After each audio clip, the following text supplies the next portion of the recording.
A la secció de cinema us presentem Robocop, pel·lícula dirigida pel director brasiler José Padilha, que s'estrena als cinemes el 14 de febrer. A la banda sonora compta amb el compositor també brasiler Pedro Brofman, guanyador el 2009 d'un Park City Film Music Festival per la pel·lícula Tropa de Élite. ¿Y si les dijera que incluso el peor barrio del país podría ser totalmente seguro? ¿Que cómo lo sé?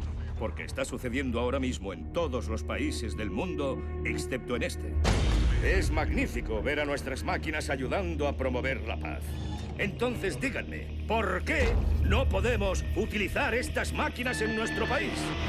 ¿Por qué los Estados Unidos son robofóbicos? Ofrezcamos un producto al que puedan adorar, al que puedan respaldar. No podemos poner una máquina en las calles.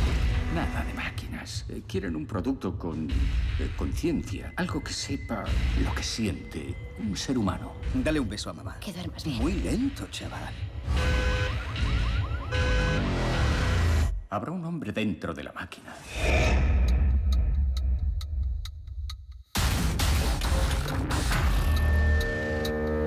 Ya podemos despertarle. Hazlo más táctico. Probemos en negro.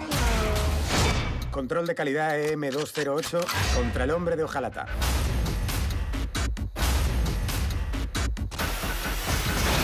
Wow. Vamos a ganar un montón de pasta. ¡Ya viene! ¿Rollo poli bueno y poli malo? Poli malo y Robocop. Está deshabilitando su programación. ¡Deténganlo!